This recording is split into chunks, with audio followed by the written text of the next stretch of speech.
Yeah, what happened? Was that like, did we plan that, or was it just a thing that happened? I have no I idea. planned. I think asked you you meant- guys a month ago if everyone was cool doing that, because I had something going on last Friday, so I'm like, can we bump it a week? And everyone agreed to it. Okay. Yeah. It's a month apart, so I get that you know. There's too much shit in my head. I have no idea what. I don't know. I don't know what happens on days. Fair. Dude, Yeah. I don't even know what day of the week it is. I usually don't. Oh man. The thing that sucks is the thing I had planned I couldn't even go to because I caught the COVID for the first time and it wiped me out big time. Ah, that Oh, dang. sucks. You feeling Yeah. better? Yeah, my wife caught it right. Yeah. She got over it like right before we went to the music festival, so it like worked out. But like, Right. Nice. yeah, like a week and a half before, so. Yeah, not a You fan. feel- Yeah, I bet. Yeah. And it, I When gotta do say it get- this environment runs pretty smoothly on the Quest Pro. Mhm. Feels pretty nice. Nice. Oh, nice. we just got our first build in the new area we're working on, and Wookie's gonna take this weekend and try and get this moved over, and then if Nice. Cyril has some time, he's gonna help us make it look like it's supposed to, like in his game Shock Troops. Nice. Very cool. And then we'll have grabbable objects and all like nameplates and avatars and all that fun stuff. Yeah. Awesome. Oh, bitchin'. Good Did you end up buying that times. one thing off the asset store, like the? Not yet. Black or We're whatever? still. That's like the fourth thing on the list. We're trying to make sure everything else is working first. Right. Nice. I wish I knew more. I'm hoping to learn from this so I can help do things because right now it's just Wookiee and he's busy, so it's tough. Yeah, I get it. Mm-hmm. Man, absolutely. So I think everyone is here. Yeah. Is Cyril here? Or?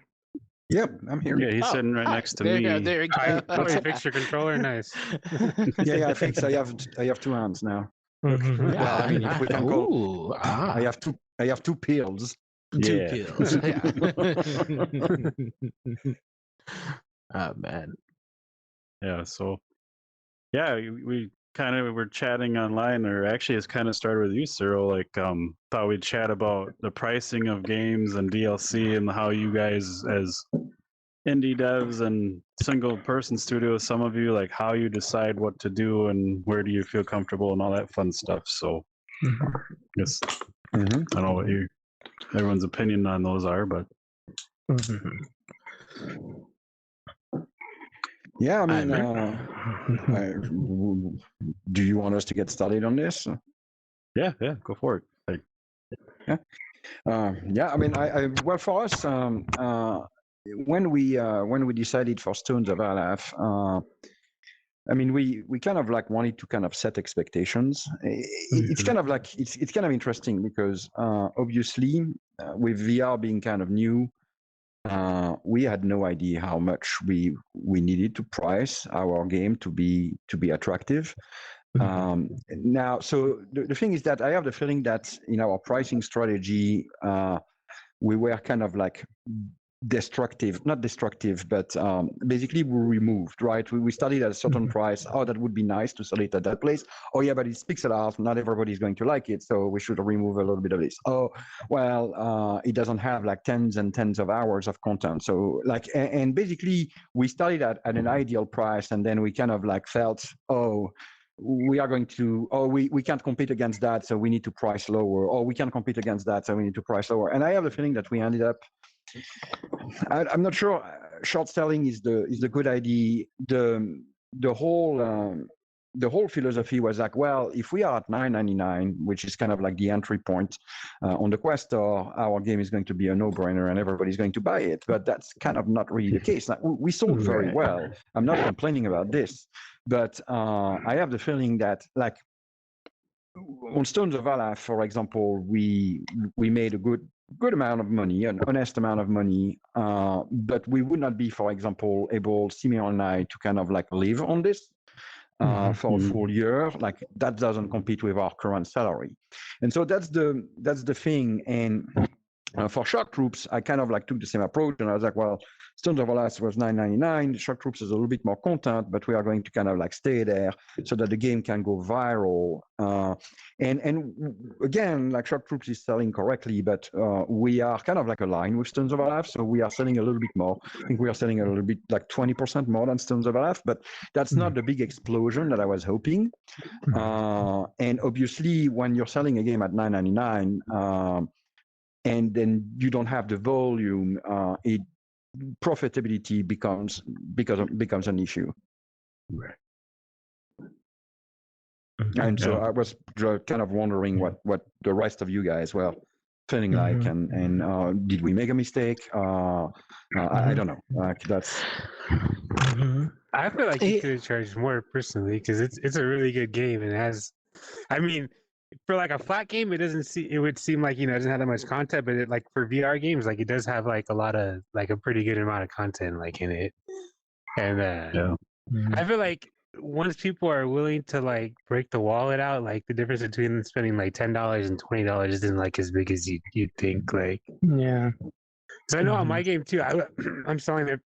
Well, Samurai Slaughterhouse I'm selling for $30, and I had a sale one month where I sold it for like 30% off, so I was selling for like $20, and I sold significantly more, but I actually still made less that month than like the other months when I was selling it for 30 but selling like less copies. So like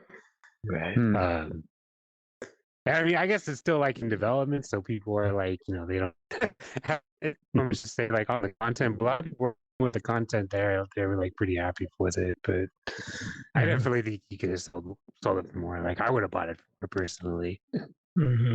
Yeah, and that's a lot of the people that's kind of like what they told us, right? Like a lot of the critics and reviews are like, at $9.99, that's a steal. Some people even bought several. Sure. But and so I'm kind of like, obviously there is a new game in the make, and we are going to target a higher price point because we have a lot more content this time. But I still feel that I have no data, I have no basis to kind of like estimate the correct price, and so I was just kind of wondering what you guys were thinking. Right, and I think I was a lot like you, Cyril. For me, for our game, like it's $8, right? And we're going to gradually increase the price, and our game's very much still like early access. We're still polishing and building and like making it a full experience. But just like you, it was like, okay, what is like an accessible amount of money, right? Like, and not knowing that the game doesn't measure up to other games, like what is a reasonable thing to ask somebody to pay to kind of gamble, right? To like gamble on playing your game. So I get where you're coming from in terms of that. Yeah, that's exactly. You said it's shorter and better than I did. You do want to leave room for sales too, though, because you're gonna have like sales discounts on the game. You want to leave like room for that, because I think it was Dima was saying that like when like I forget what, like a good percentage of your sales will actually come like when your game is on sale, so you gotta like price accordingly, like plan to sell it for a little less than like whatever your normal price is. Yeah, we actually considered, like when we added the content for Halloween, we considered like should we raise the price now that we have like 4 more levels, 1 more mission, but we decided to stay at the same. And like for example, the Halloween for a few days, like we got a huge uptick in sales, but now we are back at normal. So I would say that I'm not sure that it was completely profitable. Again, like I wanted to do it, Michel wanted to do it, so we are happy with it. But like relying on that content to boost our sales, that's not the results that I would have been hoping for. In that scenario, what's your guys' opinion? Like, should you have charged like $5 for that new mission, or like how would that affect things? Well, $5 would be half. Right, $5 would be half our price. Yeah. So, no, I mean, I think the thing is that at the end of the day, we made the game we wanted to make. We love our game. We enjoy playing it. Like, I mean, I play Shock Groups all pleasure. but yeah, it's the thing that at the beginning, like for Stones of Our Life, as I said, we sold a lot more copy than we were hoping. So we arrived in Shock Troops with kind of like an idea of like what success would look like. And as I said, we are selling a little bit more than Stones of Our Life, but not a lot more. And so there may be various reasons. For example, Stones of Our Life is also kind of like a wide public game, like there is not much blood, not much violence. It's quieter, it's RPG, all of those things. But and if the Quest ecosystem was like something like linear, I would not necessarily be wondering, but like with Pico and with like all of those headsets arriving, what we are going to see is we are going to see a fragmentation. So right now, I would say when we shipped Stones of Our Life, and to a certain extent when we shipped Shock Groups, we shipped on the leading platform. There was nobody else. Like if you play VR, that's most likely you're on the Quest and you're buying Quest games. Next year, it's going to be very, very different. And that means that your game, you'll have to port it to potentially 2 or 3 different platforms, which has a cost, right? I mean, it has it has dev time and dev costs to test it, etc., etc. And so I have the feeling that when we could kind of like not necessarily put that much thought into like the pricing strategy when we had one headset and everybody was on it. I think in the future, well, if you price it that way for the Quest, it needs to be priced the same for Pico and Equi and all of those guys. And so I was kind of like really wondering how you guys were approaching that thing, because I think that in the future, like there will be a lot more thought that needs to go into pricing than I give it. I actually think I would disagree with you, right? I think parity like makes like theoretically it makes sense, right? But I think back to when I worked on mobile games, like it was a commonly understood thing that like if you release the same app on iOS versus Android, iOS users were willing to pay more money, right? And I would almost say that if you did release, like if you release on the PSVR 2, which I'm assuming you're kind of alluding to, like, somebody who burns lots of money on games in general, I'd buy a VR game at $20, $30 easily, because buying God of War was 60 or 70. Like it's so much, like it's just the ceiling is so much different on console. I think you can get away with charging more than you could on the Quest. That's pretty true, because even like for games, for PSVR, I agree with you. However, though, for Pico and all of these guys, by contract, they actually ask you to kind of line up your price with other. Yeah, you're not gonna you're gonna have a hard time getting on a platform with a different price than another platform. Like that's just like that's. I think that's the case with standalone, but like different things like PSVR or Steam is gonna be different. No, it's not for PSVR either. It really should be.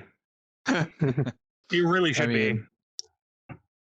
Yeah, it really should, because that's quite different, I'm sure, to program for, like you're saying. Plus, like that market's so much smaller because obviously it's a new platform, so there's not as many games to choose from. So you should be able to make a little more there. Well, it's because these the companies themselves want equal competition, right? Like they're not going to want it is. I can tell you for a fact. Like they'll want like equal, depending on the types of contracts that you.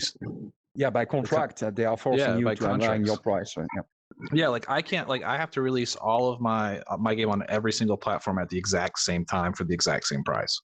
Like I can't do, and the content all has to be content parity as well. You can't you can't have like extra content, that one like console specific content, and that's like, I mean that depends on the types of deals that you sign, obviously, right? Like if you're let's say you're an independent, like let's say you're a big studio and you don't need funding from these companies, and you can just be like, yeah, I'm going to release on your platform, and here you go.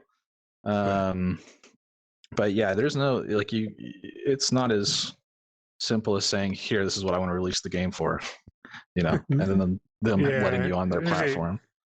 The good thing is right now, at least they're offering like porting fees, so they want games like on their platform. So hopefully that continues, because like you said, that's extra time and stuff, and I mean, for me, it's not too bad because I'm just one person in my studio. But I know Robert said like one company offered him, but he was like, no, I couldn't. They do offered it, us but- like 15 grand, and it's not enough to cover payroll for the time Nah, it would dude, you take. know So why what? would we It's- do it? It's not. I'll talk to you later, dude. But like, Yeah. someone's gonna do mine for me for not very much money. Like, Yeah. I'm gonna keep the majority of my porting fees, and someone's just gonna go ahead and do it for me. So like, Like it would also just take probably it's longer than just like remapping controls too, though, because like that particular headset was like significantly less powerful than the Quest 2. So it would have taken a lot of work to that's actually right. make You it tried work. it, and you're having optimization Yeah, I would- issues. Yeah, like they sent us dev kits, and it wasn't enough power to run just Heartlands. cut the draw distance in half. I guess I could do that. We all know how Robert likes his triangles. Yeah, it's far too many. More fog. We just need more fog. Just endless fog. More I'm fog so and mad about smaller our triangle levels. counts still. Every time I play Oblivion, I just get more angry that we can't do that on the Quest yet.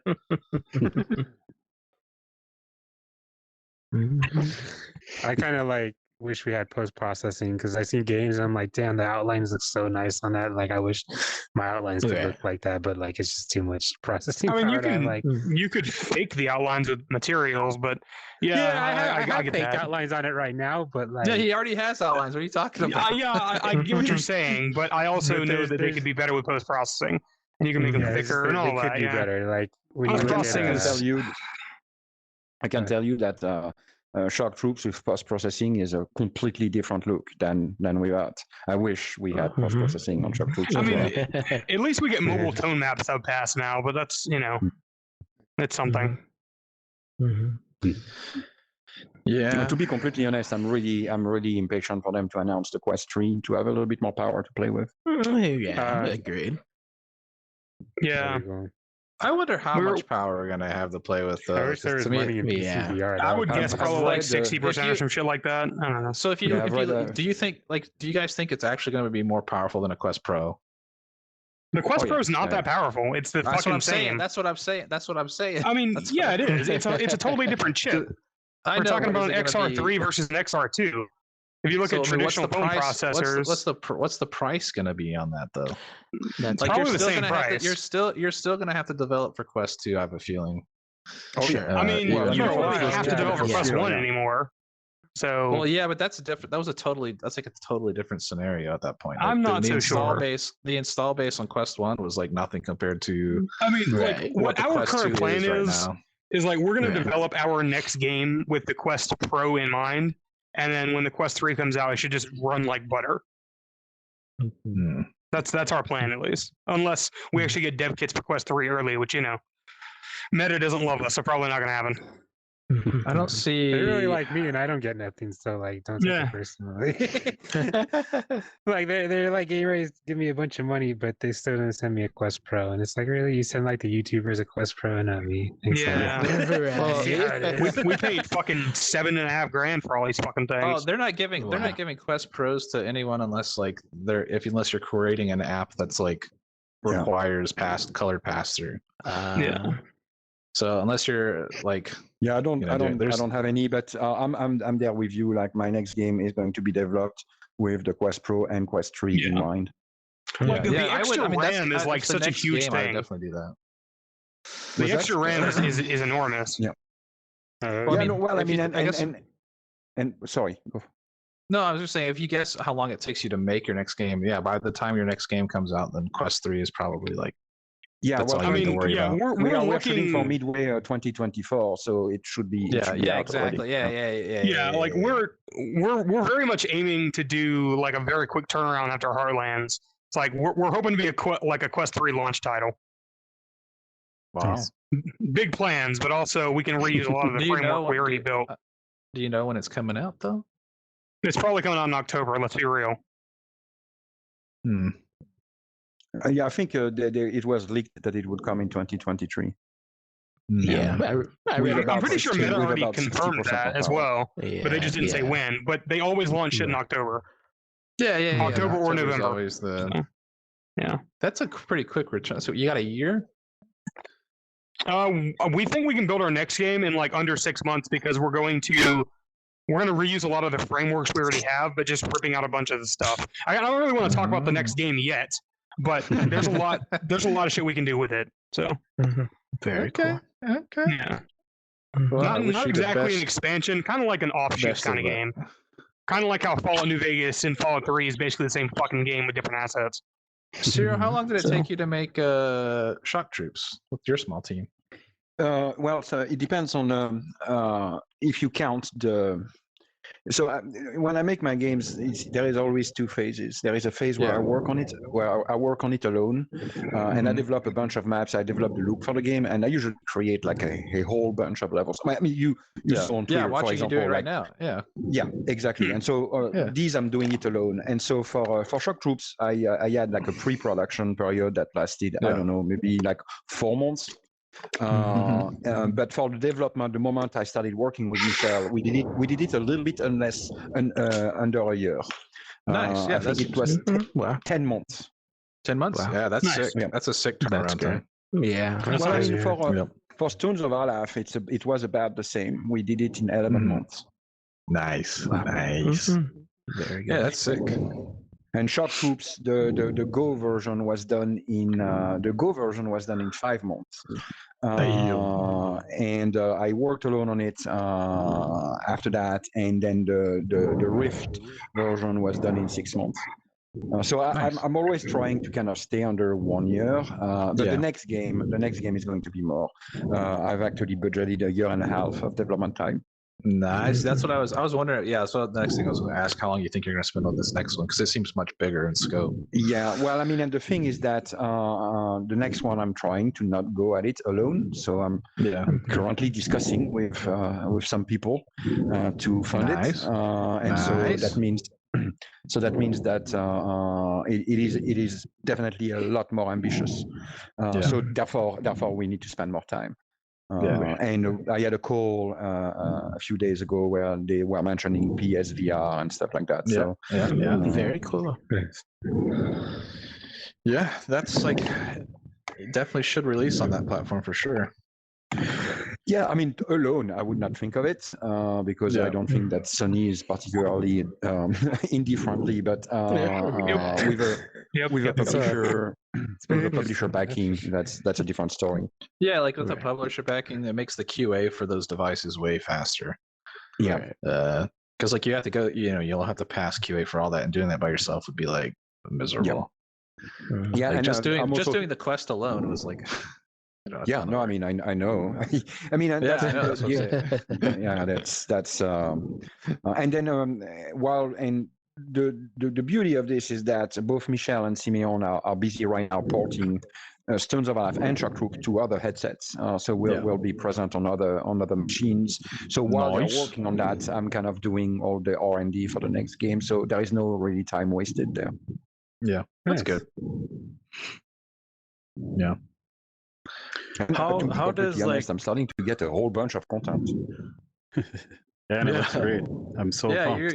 you're like smashing through. Like I'm a little jealous. I was like, Because I've that's been the thing pretty when you work alone, you don't have to. I mean, you can go faster. yeah. There's no one So- saying, "Hey, fix that." Yeah.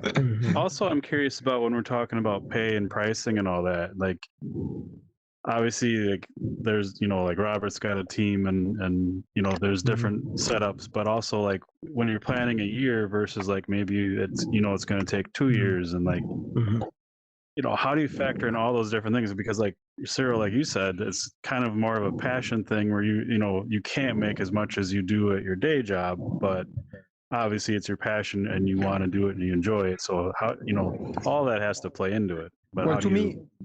to me, the thing is that I don't pay myself, obviously, but I do pay my programmer, so I do that out of pocket.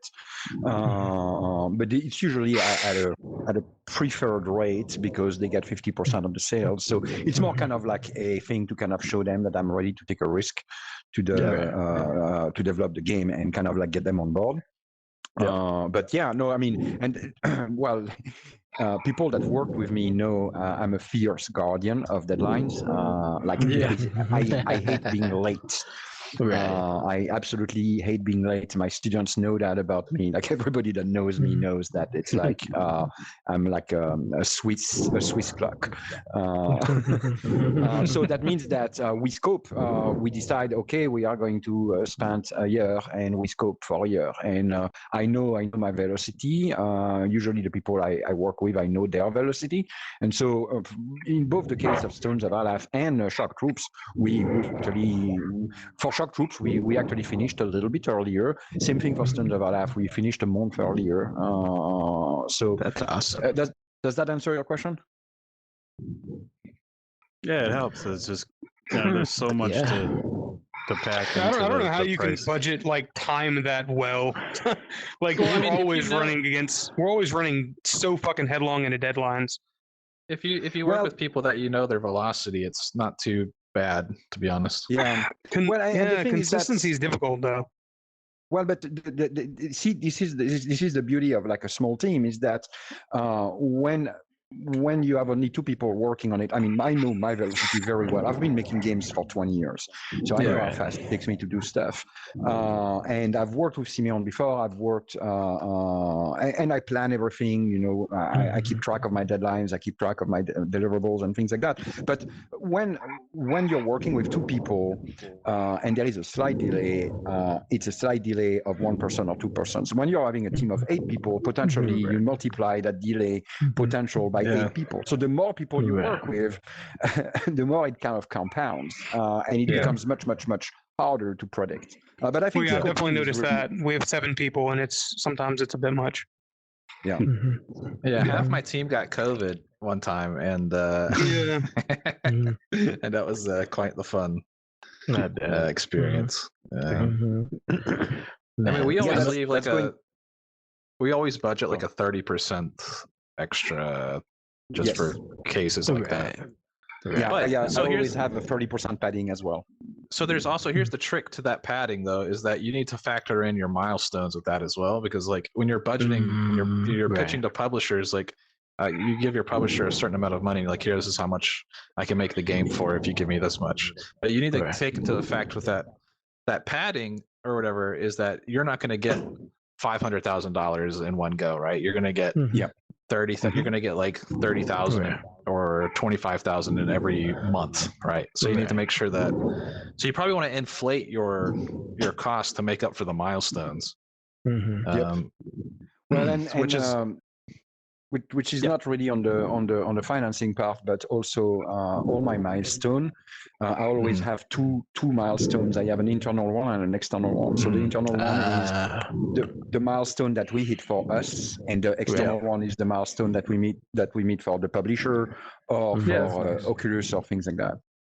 Very smart. And so that's smart. usually there is 2 weeks. Usually there is 2 weeks difference between the internal milestone and the external milestone. And I usually have like a code freeze and a content freeze for every milestone. So it's like we stop bringing new content in, and then we fix everything, we debug. So that way, when we go to our publisher or when we go to Oculus to show them the milestone, we have something that is, I'm not going to say perfect, but in working order. Yeah, that's. I would really I like think for us that's to be able to get to that point eventually. Like we're all like when we launched the 2.1 demo, we were programming like full on up until like 6 hours before launch. Fucking terrifying. That's very dangerous. That's very dangerous. Yeah. Because potentially you can launch with bugs, and then if we launch with bugs, then like the players that you code, then they are gone. Like it's very difficult to make a second impression. So yeah, to me, like that kind of like internal versus external, it's kind of like it's a Bible. Like and that's even my internal have padding. And so the beauty of this is that if something goes wrong, there is the padding of the internal plus the 2 weeks difference. So that gives me usually enough time to kind of like compensate in case something unexpected happens. Yeah, that's a sick way to approach things. Like I think that's perfect. Yeah. Yeah. You should come be my project manager, Cyril. Come manage my project for me. Maybe one day. Oh man, yeah, I'm impressed. Like finishing a game a month early, like that's unheard of to me, right? Like, and it's very impressive that you could do that. But I don't think I've ever like that. That's impressive. Yeah. Yeah, I don't think I could ever plan that well. I don't think I'm not dead. I'm not experienced. Cyril's got experience. Oh, sure. I like the hardest thing is like keeping the scope from like expanding. The thing is that like when I'm saying finishing, like we were content complete and we had all the systems, but then we spent the time that we had left. We did not sit on our hands, right? We spent it kind of like fine tuning some things, etc. But basically, yeah, like the delivery was kind of like done. Right. But I mean, the thing is that to me, here is the thing, because these are like passion projects, and I have a full-time job and things like that. The thing that cannot happen is that I cannot let these games stress me out. Like that can't happen. Like there is enough stuff for me to deal with on a daily basis that like making the game needs to be a pleasure. So that's why like I always played safe. Right. Yeah, I don't know. Like I don't know how you manage teaching and then also doing that. It just seems that's like a lot of work. Well, I don't have kids, so I work all the time. Okay. Well, that's not bad. Yeah. Then you got your free time. You got your free time. Yeah, that's good. Yeah, during the moment I make a game, I watch very little TV. Like I spend a lot of time in front of my computer. Yeah. For I don't spend a lot of time doing anything else other than I don't really play any games at the moment. Whenever I play a game, I feel like I could be making my own game right now instead. Yep. Absolutely shared. Yep. 100%. Yeah, I'm just like, I'd rather be working on my game. I'd rather be doing that. Yeah. Or you're not enjoying it because you're playing it, but you're kind of looking. Like for example, like Doom, for example, during shock proofs, like I would kind of go there and kind of like really look at how they did some things. Yes. And right. It's research. Yeah. Every VR game I buy is for research purpose. Like I'll go and like look at their tech art and be like, how did they do that? And I'll go recreate it. Every time I play Beat Saber, I'm always looking at like the backgrounds. And I'm like, I like how they like subtly indicate movement without there actually being motion. Right. Yeah. Tough. Yeah. What do you guys do for fun then? More work. Working is fun. Yeah. That's it is. I mean, it's fun. Yeah, I have endless fun working on my project, so I don't get burnt out yet. So it's just like a. I got to bounce today, guys. Go out to dinner, but I'll see you guys next time. All right, man. Later, Justin. Have a good one. That was short. Oh man. Yeah, the thing is that with the quick turnaround, that's also the other positive aspect of it is that, like, if I was working on Shock Troop for 2 years, I think I would be burnt out on it. But because it's short enough, it's like oh well, now I get to do like fantasy, and it's kind of refreshing. Sure. That makes sense. Yeah. Right. So I know Robert's like, for example, schedule, but what do you guys all work like hours in a day? Like, is it a normal? Since this is like if your side job, like Robert's over here doing like 23 hours a day, so that's not good. But my record so far was 25 in a single shift. So Bro, stop! Don't do that. Nope. You'll find me dead at my keyboard eventually. No. No. I mean, you're still young. I guess you can kind of goof around, but I'll probably be fine. I mean, I did that shit in college all the time. To me, it's usually usually it's between per day it's between 6 to 8 hours. Yeah. And that's on top of the job. Top of teaching. Yeah, that's on top of your teaching, right? Yeah. I don't sleep much, so I only sleep 6 hours. So that's also giving me not bad. No, yes, 6 hours to me is the sweet spot. 8 hours is too much for me. Like I feel like shit when I sleep that long. Yeah. 5 to 6 hours is my sweet spot. Yeah, six hours to me is perfect. So that means that it allows me, for example, to like come back from teaching, take a break, then work till midnight, for example. And then kind of like go to bed. I wake up at 6 every day because I teach at 8. So I teach the morning, and I finish usually at 1:42. And then I'll put a little bit of work. There is obviously the grading and preparing classes, etc. But then during the weekends, that's where I can put like, I don't know, like I can sink like 16 hours in one day. Just working like that. That's why I really enjoy the weekends, because I can get like a lot of work uninterrupted. And that's usually when I do my best work. It's like when I can work long hours without stopping. Yeah, that's I'm the same. Like if I don't, but right now my team is so big that I don't really get to do anything other than, stuff for the team or whatever. But on the weekends, no one bothers me, so I get to like work, endlessly. Yeah, it's much more fun. Yeah, it is. But I think I probably put in about 16-ish hours a day, I guess, overall, just because I'm like, I wake up, I have the first half of my day is like meetings with various companies or like my team, and then playing what they've done the day before or whatever, and then giving them feedback on the state of the game, and then I'll go in and do some work on myself, just make stuff, and then my team in Asia wakes up like at 7 p.m. and then I have to meet with them and talk about stuff. So I'm pretty much just working from the time I wake up to the time I go to bed. I'll take like a nap sometimes if I have to, or like just a long lunch break. But I pretty much working. I take a nap. I think naps are amazing. Yeah, naps like are the best. 20 minutes, 20 minute nap. It will re-energize you.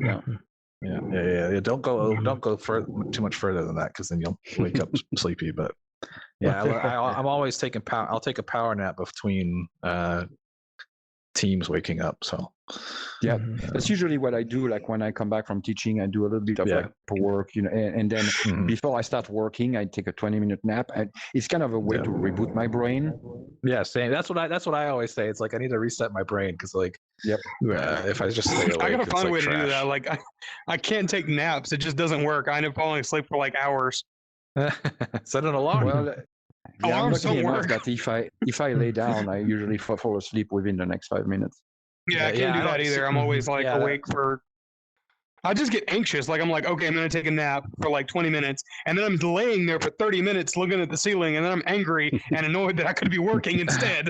I think for me though, I've turned sleep into a form of escape. So it's like, instead when I'm anxious, I can just fall asleep because I'm like, I'm getting out of here. I'm afraid of sleep, so that doesn't work for me. I just get more anxious. That sucks. I would be miserable if I couldn't fall asleep instantly. I'd be like, nah, this is the worst.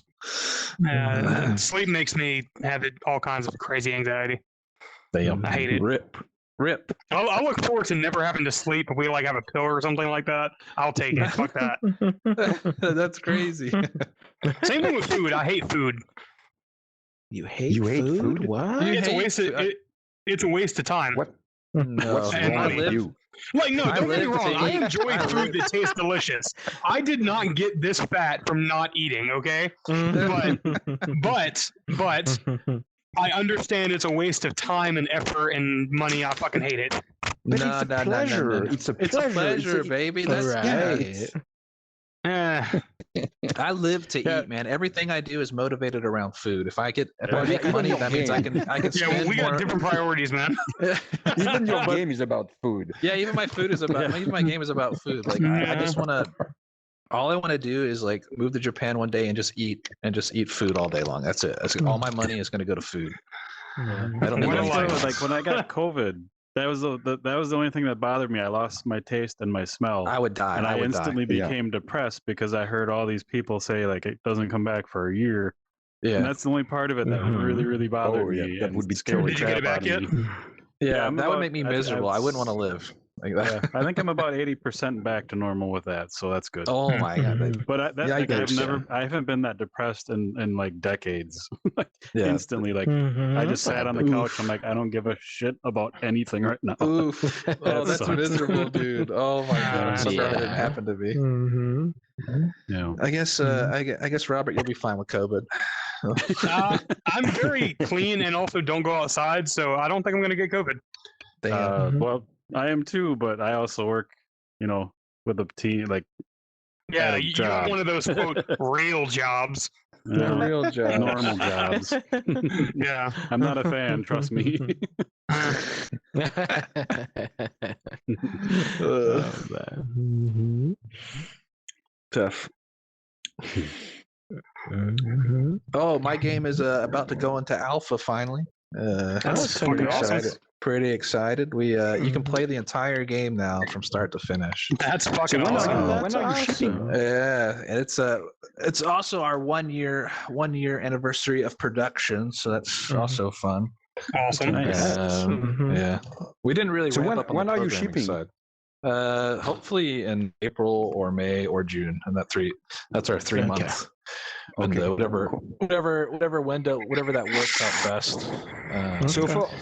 I'm not sure if it's still valid and things like that, but I really, really enjoyed shipping in June for Stones of Our Life because there Yeah. was practically No no comp- one. Yes. Yeah, no competition.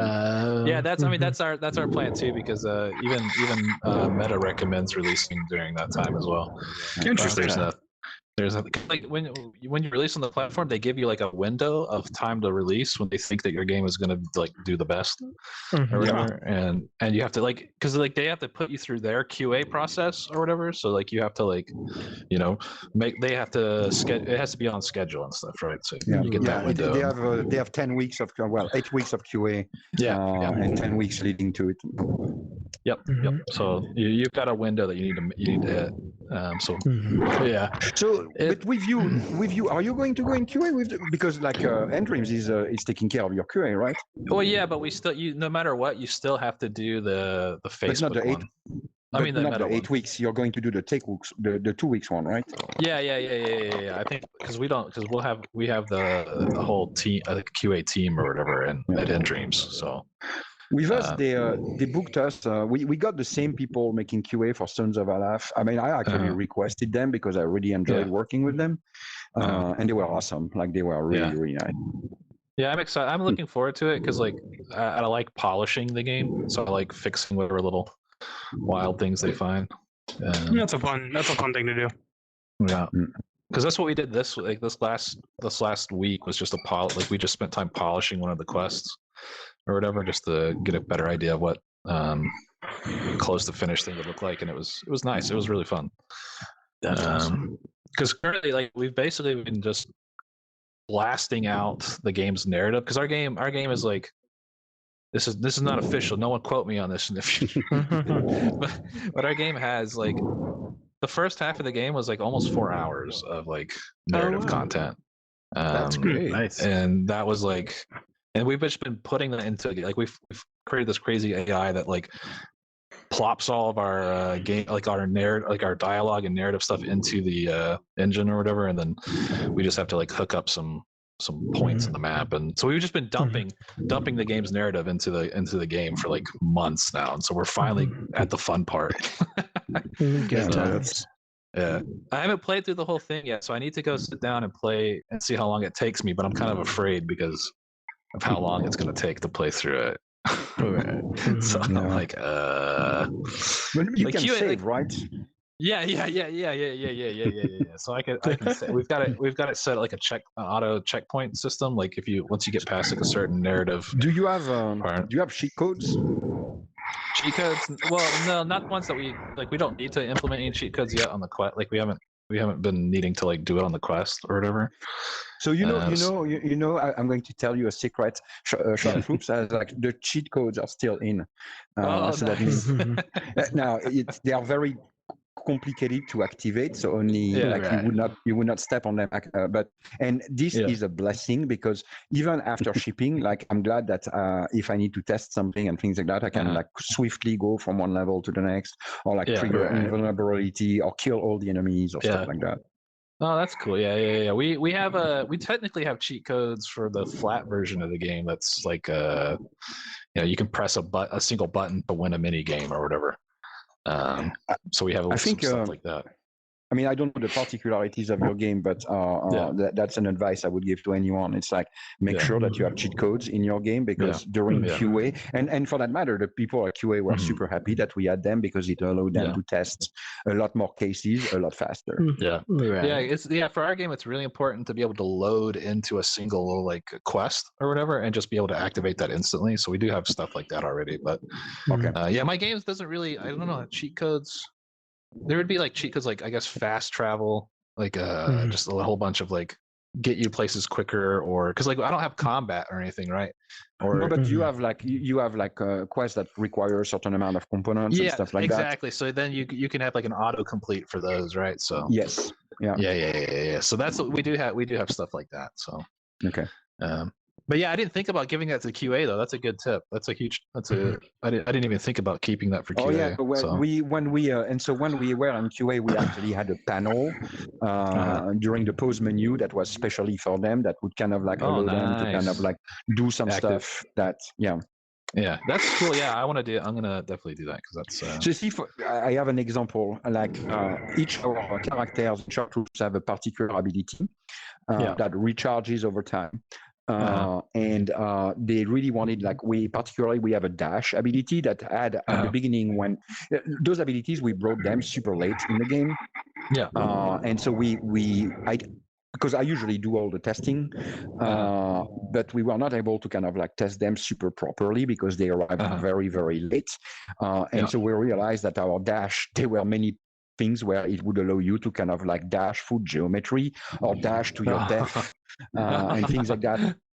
And so basically what QA did is like they overused the dash by using a cheat that we gave them that basically made the reloading of the ability instant.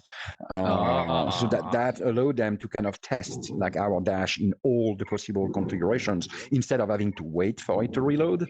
So like little things like that make it like a lot more efficient. That's great. Yeah. I definitely gonna keep that in for Q. I don't know why I didn't even think about that, but I'm sure someone on my team thought about it already, but I didn't think about that. We're gonna do so. Another weird thing about the release of my game is like kind of I don't want to release the game without voice acting or whatever, and we're like meeting a big company in Japan about getting the voice acting done or whatever, and so like that's the only thing that I think that would delay my game at all would be just getting the voice acting done in time for release. I mean, it's only going to take a month to record it or whatever, but there's a lot of like stuff setting up the contracts with all these different like anime voice actors and things like that. That's going to like take time. So hopefully it all works out, but that's a big thing. Because our game is like there's so much dialogue. It's like each quest takes about like 20 minutes to complete or whatever, and it's really heavily dialogue focused stuff. And you could what was I gonna say? Oh yeah, so what we did is we made we ran our entire script through an AI to do all the voice acting. So like so we can just swap the files once we get the files we can automatically swap the files. Once we get them from the voice recording, so it shouldn't take too long to implement. But that's clever. For short troops, we actually use AI. Me too for GBF. I mean, if it works, it works. Like I definitely it changes the way the game feels by 100%. Like if you actually have voice acting in VR, it's much more powerful than like without having it. Right. You got a bunch of voice acting, don't you, Robert? Yeah, we do. Yeah. All the bandits are voiced. All the characters will eventually be all voiced. It's a whole lot. Yeah, that's crazy. Yeah. But so Robert, how do you finance yours? Like, do you have like an external like how do you answer yours? It's kind of a longer story, but like when I finished Medieval Designer, this guy that I knew that I wrote software for a long time, he was like, "Wow, this is awesome! You do this as one person. What if you had like a team?" I was like, "I don't know. I can make something much larger." And he was like, "Come to me with some kind of budget, I guess." And so I did that, and it was way too fucking large. So we scoped down a lot, and scoped down more, and scoped down even more, and then I hired a couple people, and now we're here. Nice. I mean, so we don't have a lot of money, but it's enough to pay us to do this full time.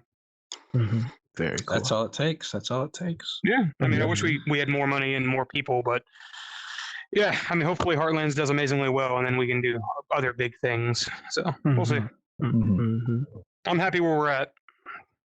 And so what? Because if I understand correctly, we are going to be competitors. It seems like I don't know. Would you consider your game what kind of RPG are you going for? It's going to be like Skyrim. Really? Yeah, we're really going to be competitors then. Yeah, Wow. interesting. The first competitor. Easy. Step back. I mean, it's going to be like Skyrim Light, obviously, right? But yeah, it's going to be like Skyrim, Morrowind. Yeah, that is my whole genre. So you got some competition, buddy. So wait, the difference, the big difference between Skyrim, or for that matter, Oblivion, Morrowind, and Skyrim is that our game has tons of different locations. So basically, it's kind of like a collection of like each island has a different vibe. Sure. All the stories are going to be kind of connected, but they are all kind of going to kind of like have a different vibe to them. So I guess in that respect, but yeah, there is a lot, and magic. There is going to be a lot of magic. So think of like Stones of Alaf. Basically, it's going to be the game we wanted to make with Stones of Alaf, but without pulling off. So like the rune casting is going to be back, but better. But you're going to be able to craft your own spells by having like components and things like that. So yeah, that's quite outside of the kind of thing we're doing. Like Heartlands is very much kind of hub-based open world. So like, you have this giant city, to explore and stuff, and you can go inside all the buildings, every single one of them. They all have interiors and they're all decorated, all that kind of stuff, all kinds of NPCs, all that. But then like when you like go to do a quest, when you leave the city, it like teleports you to that location to do the quest, because we can't really do a giant open world like I would want to. We just don't have the time or money to actually handle it. The original design called for 6 square kilometers of an island, but we couldn't do that, and we're not doing like spellcraft or anything like that. We have like weapon repair, weapon armor repair, potion crafting, magic, and weapons and stuff like that. I think that mine is going to be a lot more like high fantasy, whereas yours is maybe low. It's a bit more grounded. Kind of more grounded, yeah. A bit more grounded. Although we did recently do our story teaser, and as like this big demon things popping out of portals and stuff. So Well, that's Oblivion there, right? Yeah, very much. Yeah, Oblivion is the game that I've based my entire life around, basically. So definitely Oblivion. Not Demos style portals, obviously, because I'm not as good of a tech artist as him. But But for me, like I see the next game as more kind of like a single player VR version of World of Warcraft. There you go. Yeah, see, I can't stand. That's what it looks like. I can't stand MMOs, so you can have that. No, it's not going to be an MMO. It's a single player though. It's not. I got that, but like World of Warcraft, I really hate in general. So what? You can have that. I love World of Warcraft. But I cannot wait to play it. And also, I'm very curious how you're designing a bunch of your stuff, because we're both using Unreal. We just recently ran into a problem with the references. No, I'm using Unity. Yeah, he's a Unity. Cyril's a Unity man.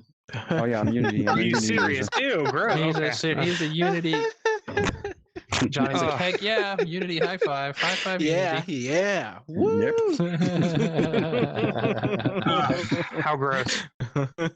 Unity. Well, I mean, I work with Unreal at school because most of my students use Unreal, and so like all the games that they make in my studio class are on Unreal, and some of them have made VR games. And I would say that I think that Unity is better for VR than Unreal. Unreal is better for like AAA stuff like that, but particularly for mobile VR, Unreal has some like. It's all about how you optimize it. Clearly, I mean, we had this conversation before. Like the guidelines are like, oh, don't go over 170 draw calls, you'll fucking die. But we're to do like 700 to 900, and we're fucking fine.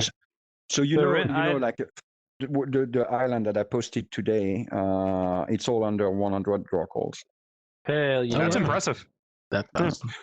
Just like a lot of very large geometry pieces, stuff like No, that. it's just everything is at last. So basically, that whole island, not counting the terrain, because the terrain is the Unity terrain, so it's a flat map. But every other building, the rocks and things like that, it's on only two materials. I have two textures That's awesome. for the whole island. Yeah, that makes sense. I mean, we're doing something very similar. Like I created a tool in UE4. The UE5 version is gonna be better, but it can take any number of objects you have and like harvest all the materials and merge everything down, and it creates like a texture array instead of an atlas.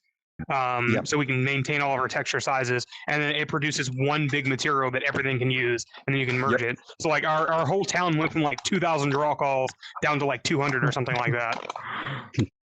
But even 200, like I'm still. But you said that you were unlit, right? Yeah. Unlit is like the magic fucking bullet for getting good performance in VR, in my opinion. Yeah, I just could not deal with unlit because to me lighting is such an important part. Then you can fake so much good shit with like use a reverse Fresnel effect to darken materials off axis, and then you can like do the whole capture component thing to fake shadows, and it works fine. Yeah, it's not for the type of graphics that stylization. I have. I really rely on. Like, see, for example, look at this for that setup. It doesn't look great because it's missing the lighting, but with lighting, it looks a lot better. And like the short proofs, if you look at the trailer, like lighting is lighting is 90%. important in something like that. Yeah.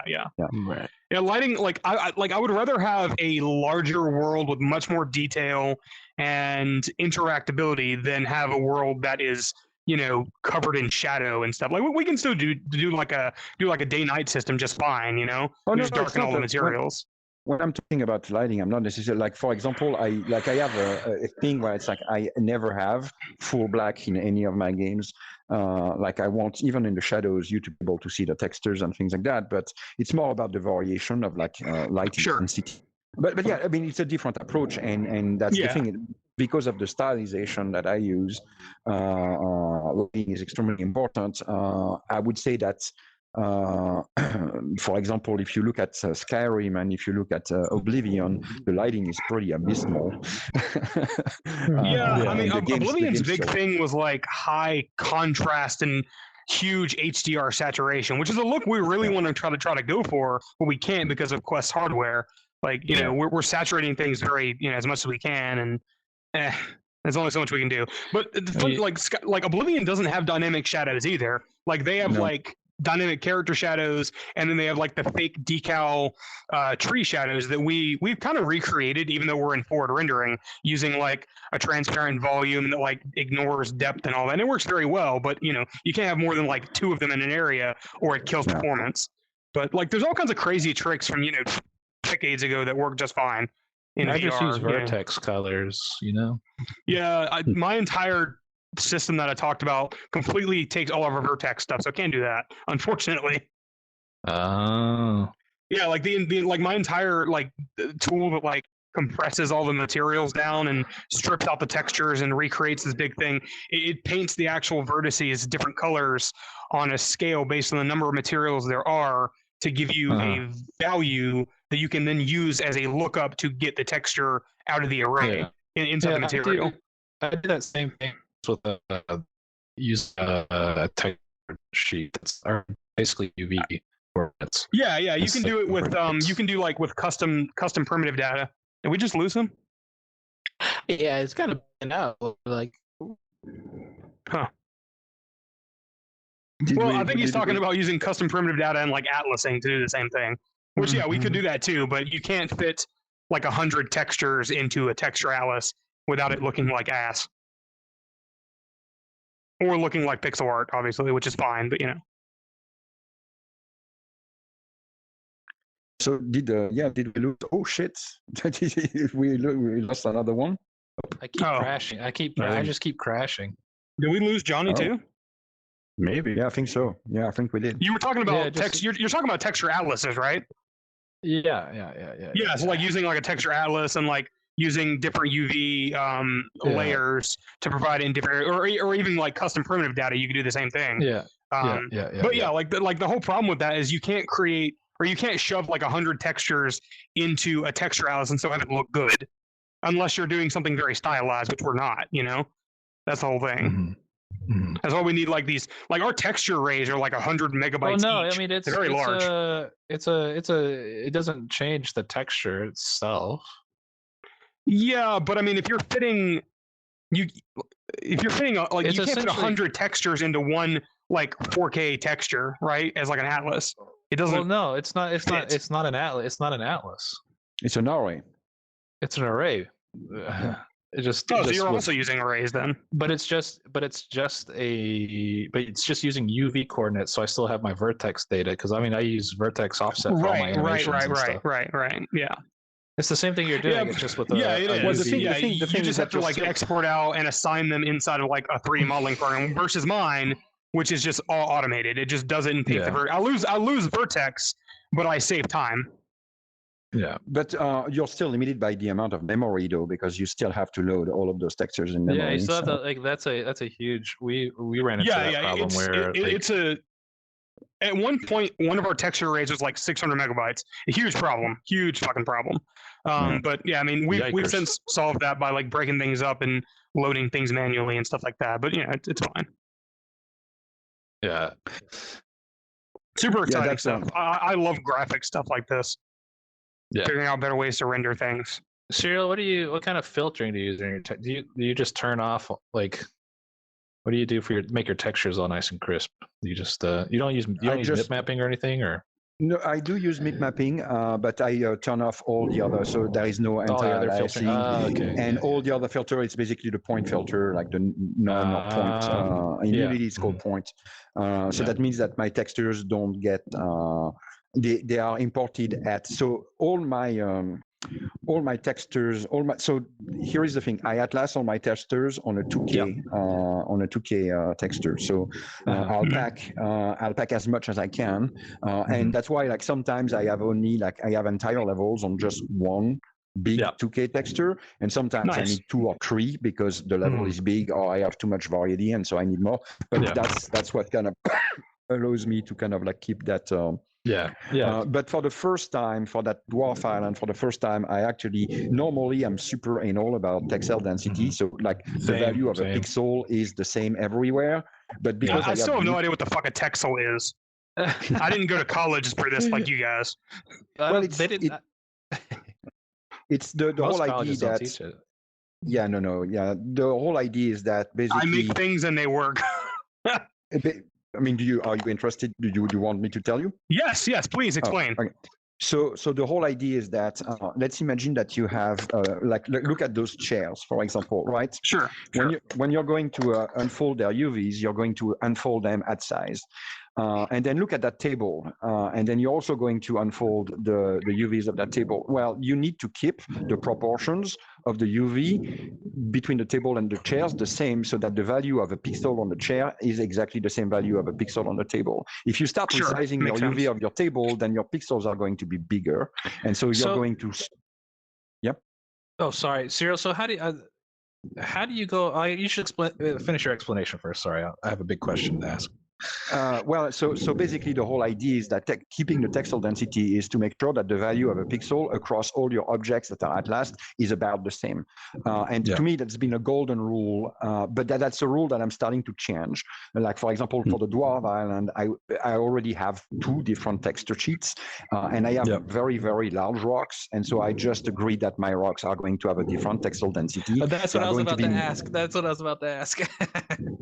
So my rocks, for example, are way more pixelated than the rest of my level because I did not want it to bring a fern material. And the reason why is because the island is pretty big. And so therefore, when I bake my lighting, I have about 10 light maps that are baked together. And all of those light maps create additional drawcalls. And so if I bring another texture sheet, I'm going to up my drawcalls, and I'm really trying to stay under 100 drawcalls. So that's the reason why basically I was like, you know what, fuck that, the rocks are going to be more pixelated, that's fine, people won't mind. Because I was going to ask, how do you handle, because like I'm getting into scenario, because I'm like you, I also want to maintain my, since mine's not pixel, so I'm not doing like pixel art, right? But I still want to maintain my visual texel density and not just like the actual textures because like how much detail an object has on it based on its scale, right? Compared to everything else. And two things, like, so for some, I just accept that they are going to be at a different textile density. I just make sure that they are like the rocks, it's fine because it's the rocks. Like these are not things that you're going to look at with intent. So that's the first thing. The second thing is that if I know, for example, that I'm having a very high tower, I'm going to build it with modularity, and I'm going to stack modules so that I can kind of like UV unwrap those modules while keeping the proper textile density. So for buildings, for example, I kind of piece them into modular kit elements that are unfolded. So like, which like, is the same way you do it, I'm sure. Yeah, that's the same way I do it. And I was wondering, because like I'm running into a problem where I might want to make, instead of just scaling up my rocks when I want bigger rocks, I may make three big sizes of rocks. So like one big giant rock, one medium rock, and one kind of smaller rock. Like we have like moss that grows on the rocks, and it's all like stylized, hand-drawn looking stuff. So it's like the amount of moss on the big rock looks less than the moss on the, because if I'm just scaling it up, it's like this weird visual. And then like so I'm like deciding, right, that's actually what I'm doing right now, is like thinking, okay, maybe I want three sizes to pull from rather than just one size rock fits all, because the textile density is, can be kind of that's messy. Kind of what I've done. And particularly like another thing that I've done is because I have very little rocks, but what I do is I turn them, and I use the bottom, like I rotate them, etc. And then I realized the ancient trick. The ancient trick, but it's actually a trick that I'm kind of getting away from, because what's happening is that when I bake my light maps, those vertices, those faces, they are still rendered and they are part of the baking, which basically leads to kind of like larger light maps than they need to be. So for that new game, for example, my rocks are all kind of alphed, so that they don't have like faces that are going in the ground and that are going to be calculated in the light maps. What I do, however, is that the rock, I have a texture that is kind of like somewhat bland. Not very precise. And what I do is I stack all the UVs of my rocks in one position, so they all share the same texture, and that allows me to save a lot of room on my atlas. That's what I'm doing as well. So it's like, I was really curious what you're going to do, because like I wonder how pixel games do that, or handle like scaling of objects. So I feel like a lot of times I have to recreate new assets rather than scaling up. And it's like for trees, for instance, like I have these trees that I want to reuse, but like if I scale them up, it really kind of kills my visual textile density, and I'm kind of like, So for the scaling of the trees, like that's also another one where I will accept that my textile density is going, but I never scale them more than like, I don't know, 130%. Like, so it's barely noticeable. You really need to kind of like pay attention. Yeah, that's true. That's and I have trees that I need to make gigantic versions, so I need to like, I'll have to make another texture for it. But yeah, it's cool to know that's what you're doing now as well. Textile density. If you have any questions, reach out privately. I can share some of my texture sheets with you, so that you get an idea of how it's done. Yeah, textile density is something that a lot of people don't know about. It's like or understand, so it's kind of funny. Yeah, it's and to go back to the school stuff, it's not necessarily like I try to talk to my students about optimization, but and that's the problem, with like engines like Unreal 5. Everybody's like, oh, I don't need to learn that anymore, and it's like, well, actually, you do. Yeah, not everything's like, I wish we could use Nanite on mobile, but it's not going to happen. No. So like for example, the other day, like I was like, I have a studio class where I have like character artists that are making the characters, and like one of them like kind of like had like 200K police for the character. I was like, this is not a game character.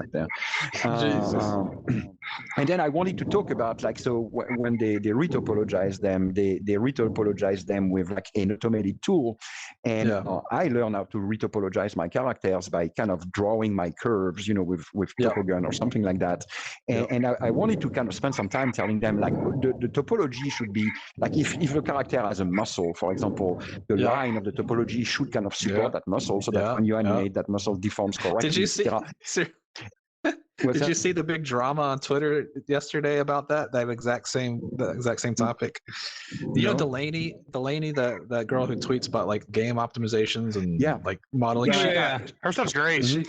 She got like there's a huge controversy that just happened about that exact topic, and she was talking about that, and then some guys came in and were like, "No, you don't need to do that," and it was a big. It's funny that you're bringing it up now. It's pretty funny. No, you need to do. I mean, even. Yeah, no, I agree. I'm agreeing. I agree with you. I just thought it was funny. But that's the thing, right? And I'm hearing that more and more, and like with Nanite and Lumen, like for example, baking the light maps. Like that's a big thing. So lighting is obviously something that is very important to me. And when I talk to my students, and like a lot of them, they are like, it's always the same question. Did you bake your light maps? No. It's like, but with Unreal, we don't need to. And it's like, yeah, you do. Like you still do. That's performance that you can use for something else, for like better particles or like faster gameplay or all of those things. But it's difficult sometimes to kind of like get people to do the proper thing the proper way. That's the thing. That's a huge thing about like the whole Nanite and like Unreal 5 thing is like you don't have to do that, but you can do. There's even more you can do. Should still optimize stuff. Yeah, that means you can make your game even better. Yes, and I think that a lot of people like are not interested. That's the reason why I'm kind of like really like digging making things the old school way, because everything is optimized. Like my game, like there is not a polygon in my game that is there without me knowing about it. Like I mean, exactly. I'm the same way. I'm like, nah, delete that. There's like a lot that we don't make our own models though. That's part of our problem. There's so much I wish we could get rid of, but there's automated tools I bet I could make to make it happen. Well, but those automated tools, though, they usually do a really piss poor job. Like I've seen like those. I'm sure they do, but it's money and time versus quality, you know. No, it's true. It's true. Like for example, I use 3D Studio Max as my modeling tool, and like they have like that Pro optimizer stuff. And every now and then, I'm like, okay, well, I want to kind of see, and I kind of like do the Pro optimizer, and I always end up being so disappointed. It's like, yes, of course, it's less polygon, but it looks god awful. Like the topology is all over the place. So anyway. Yeah, I'm exactly the same. I constantly go through my like whenever people give me models back from on my team, I'm like, I'll like check is like, did you delete the back face? Did you delete that? Did you delete this? Did you delete, you know? And then sometimes the thing that really gets me, Cyril, is when people leave like cat. You know, when you make a cylinder and then the caps are like triangles or whatever. At a single point, that drives me nuts when people leave those edge loops there. I'm like, please just delete those edge loops, and if you want, you could draw some, make the little or just leave it.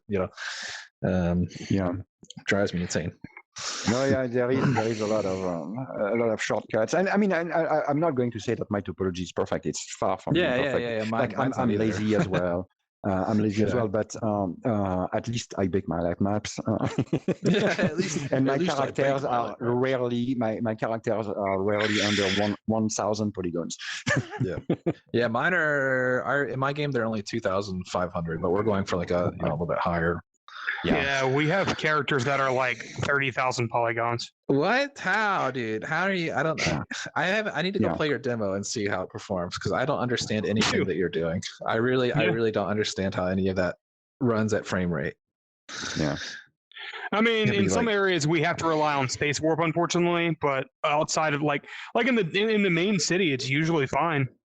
We turn it on and off based on what is happening.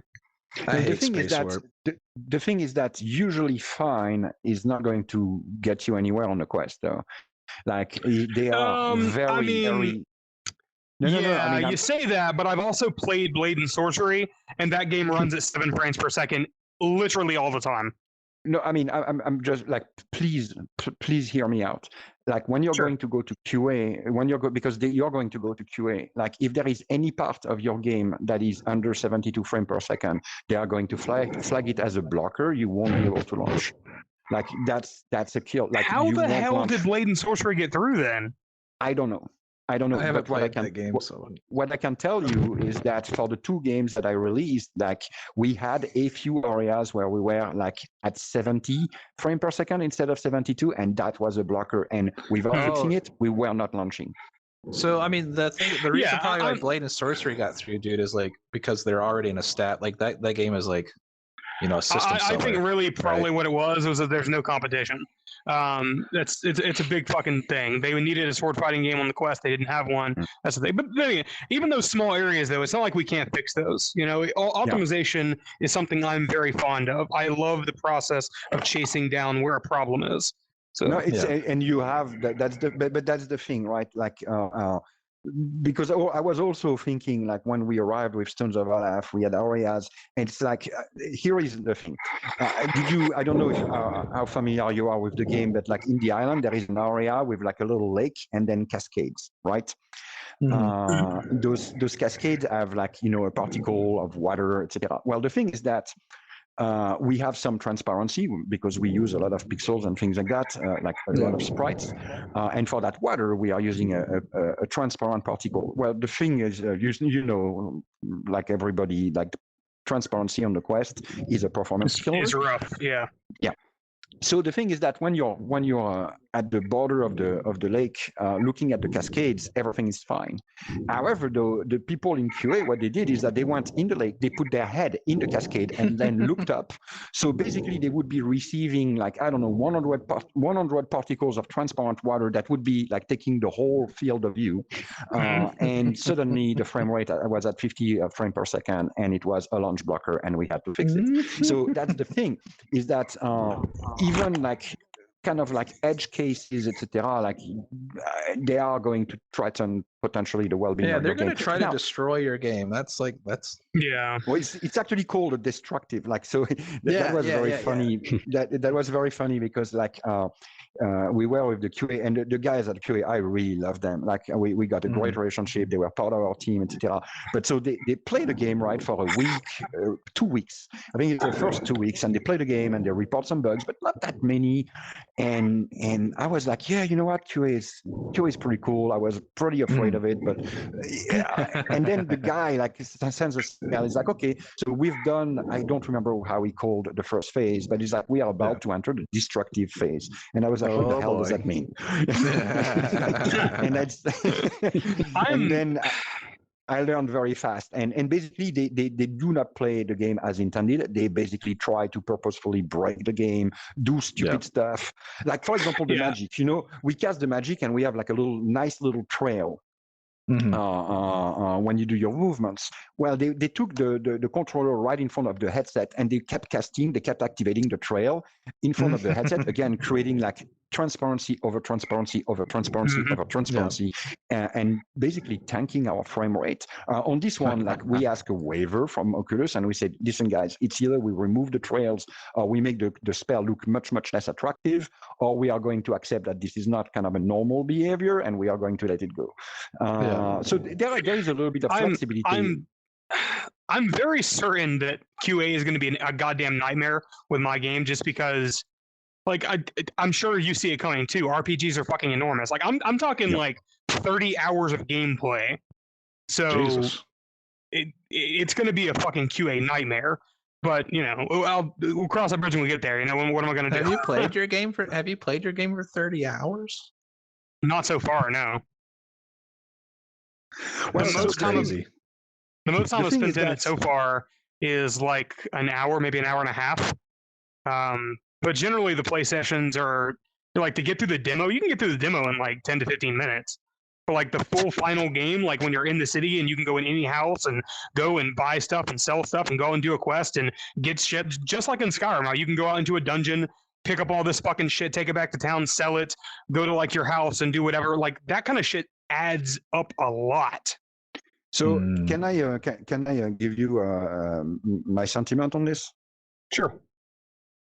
My advice for you would be to shoot for something much, much shorter, because the problem is that if it's a nightmare for, like, let's imagine that you have 30 hours of gameplay. That means, and you're going to go, you don't necessarily have a publisher. So let's imagine that you're going with the QA that is kind of like triggered by Oculus, which is 8 weeks. Sure.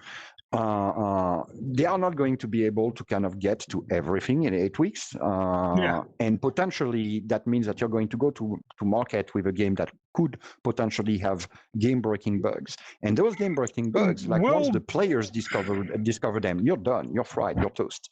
And so the thing is that QA is super important because they basically, what I loved about QA is that when my game, at launch day, I knew my game was solid. Like I knew that, Yeah, hey, I mean, you know what?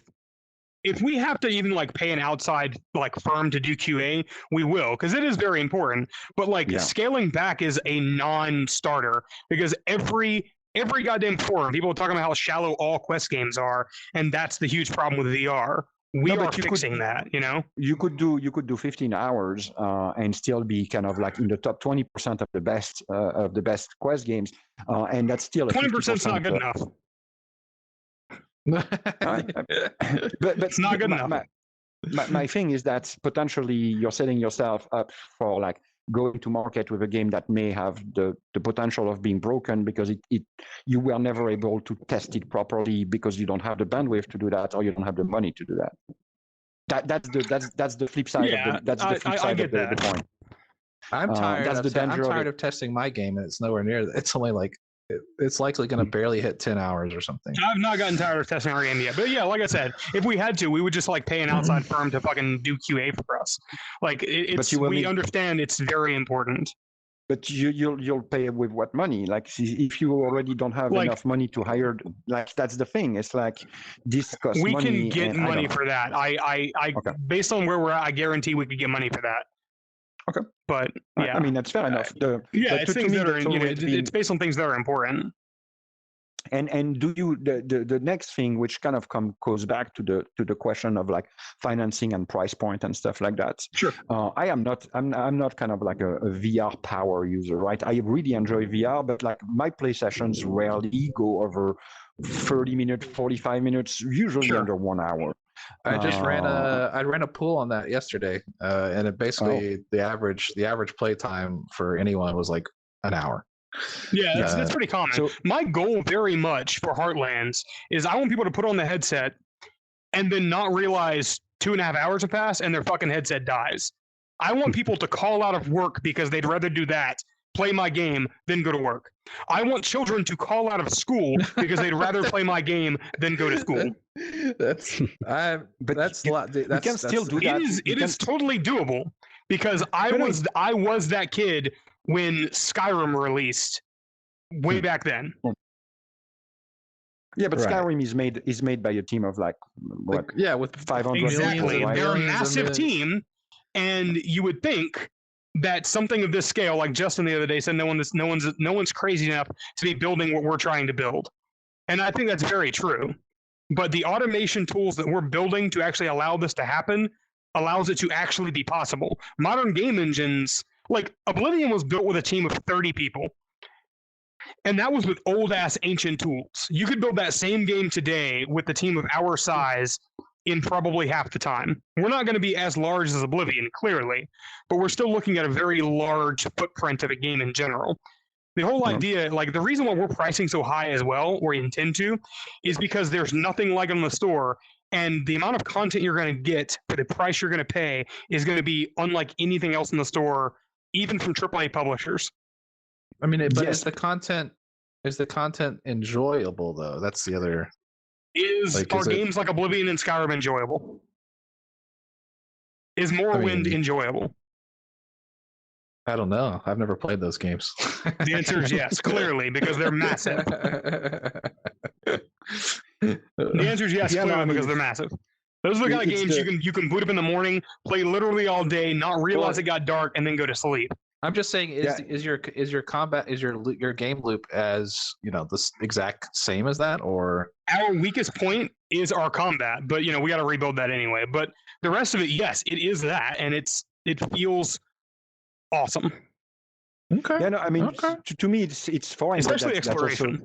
That's the beauty of it. Like my approach is the opposite. It's like I would rather make a 4-hour experience that is ultra polished, where like everything is, and even like the game. Like so, for example, like the game I'm working on. I'm shooting for like maybe 10 hours tops.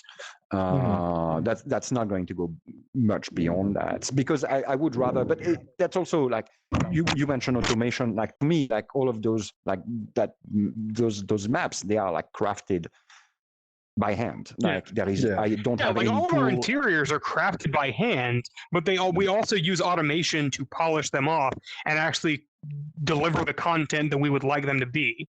Like the system we developed for interiors, I'm still very proud of. Okay, so like we have what we call like dummy items that we place down, and then based on who the NPC is living there, whether it's like a shopkeeper, well, shops are slightly different, depending on like what class they are, like peasant or upper class, what have you, and depending on like you replace them.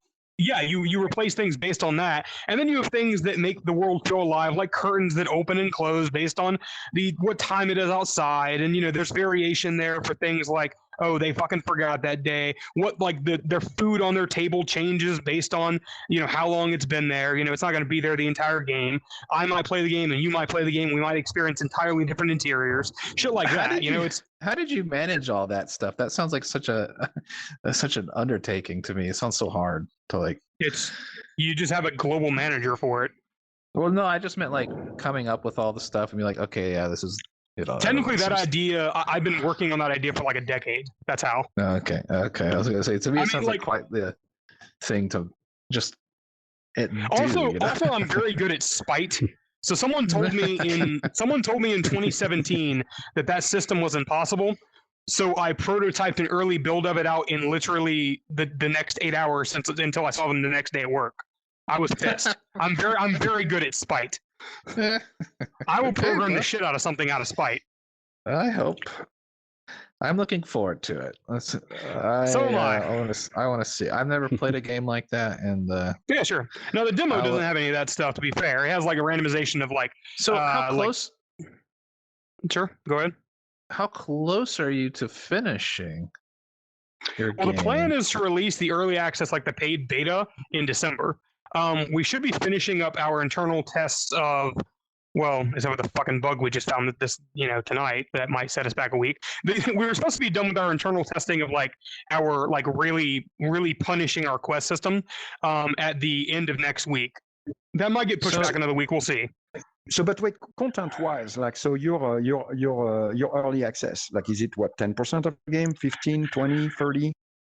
Early access is probably going to be like, the goal is you'll have like the whole city to explore still, or like at least the one district one of the districts we're launching with. The city has 15 districts. We're launching with 3.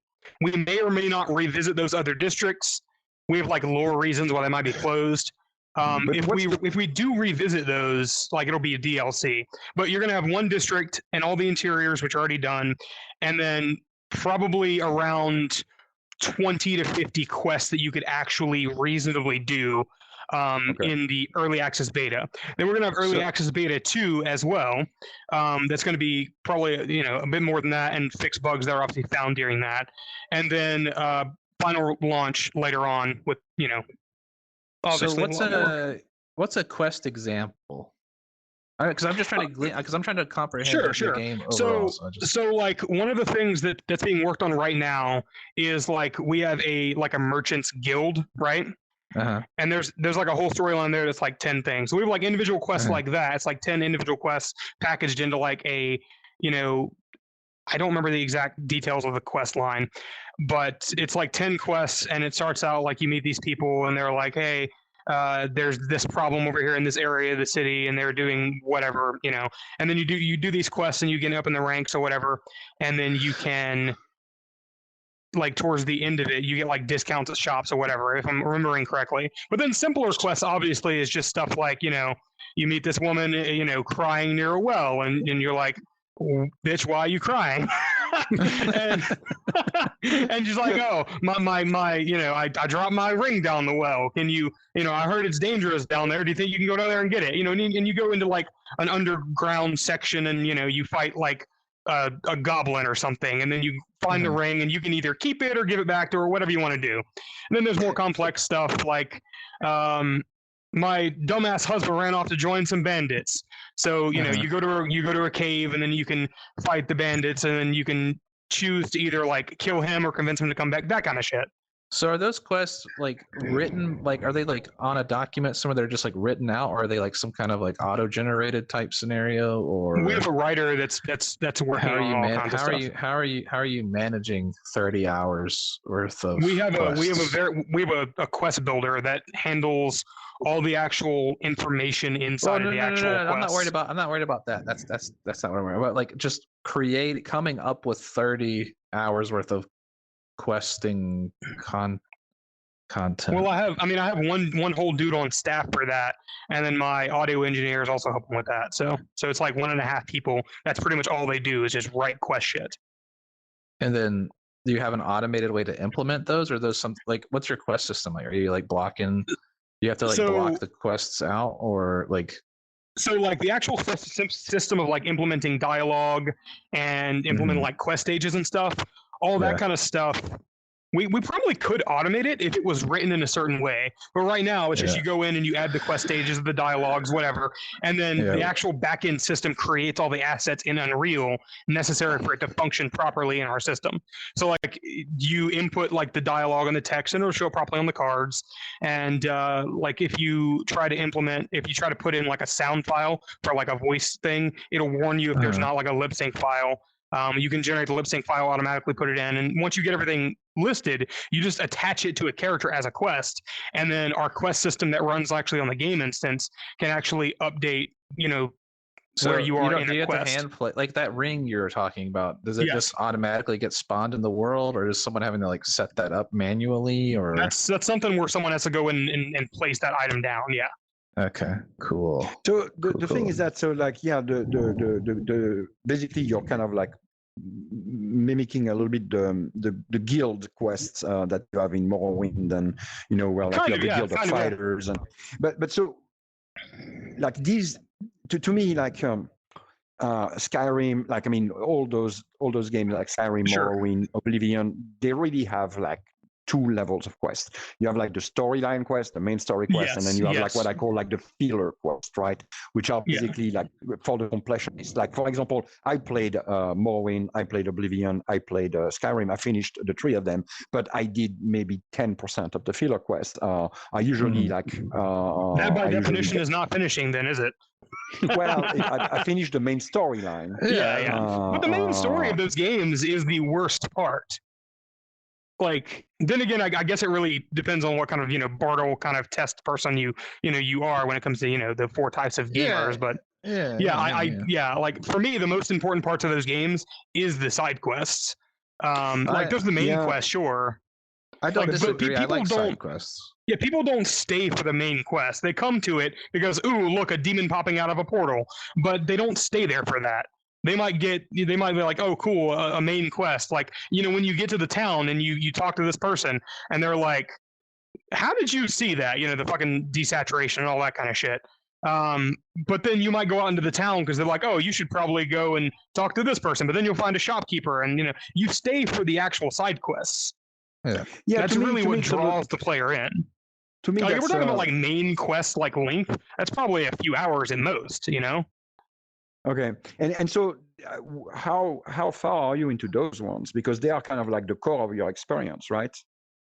Yeah, like they're still in the process of being written. Like we have all the interiors and stuff. It's a lot of the stuff needs to be implemented into place, which is where a lot of the later half of our development here is going to be. Like we'll be implementing quests up until probably March of next year, probably. So you're basically, because like your early access is going to be mostly the repeatable side quests and things like that, but not necessarily a preview of your storyline. Is that what you're saying? Yes, basically. Like the idea we're gonna have like you'll get introduced to the main quest, but then at some point it'll get stopped off, and you'll just be able to do the quests in the actual city. So in that respect, you're very much building a game like a MMO, right? Where like the main storyline is not. I'm just saying. Well, the main storyline is not really the focus. The focus is like replayability and kind of keeping people engaged with the world and the type of stuff. I would say it's more of an Elder Scrolls-esque title, but yeah, kind of, because that's what Elder Scrolls games really are. So to me, that's like because I'm kind of thinking about your game makes me think about mine, and that's going to be the main point of differentiation. It's like, to me, I want to tell a story, and yes, we will have some repeatable quests, like some like material harvesting to kind of compose your spells, etc. To kind of like have replayability, but to me that's definitely not the point of focus. The point of focus is to kind of tell a strong story. I would also like to do some kind of automated questing stuff too, like if we can, like just how Skyrim did. Yeah. Problem is, I thought their system was very poorly implemented. Like it's the whole thing, like it picks a location you haven't been before and like puts an objective there. But those feel very samey very quickly. But we haven't developed anything for it. We haven't developed anything for that yet.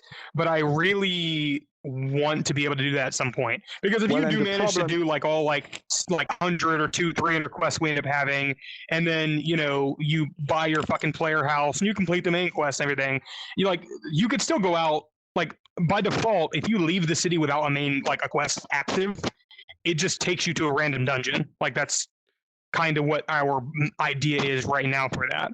So then, because like when I leave a city in like an Elder Scrolls game, unless I'm going directly toward a quest object, my general thought is I'm just going to go out and fucking explore, and that's kind of the whole idea. So we can definitely automate to a degree. I was going to ask, are you making like auto-generated dungeons, or what's the? We want to do them to a degree. Auto-generated dungeons have the same problem. They feel very samey after a while. So we want to try to find a way to do kind of a smart generation thing there, where we have like a defined layout where we have, and then we could define different enemies and areas that are automated, and then different kind of set pieces that would be there. That system's not there yet, though, so I can't really speak on that too much. A lot of our other systems are fully functional, but that kind of stuff's not done yet. That might end up being DLC. Who knows?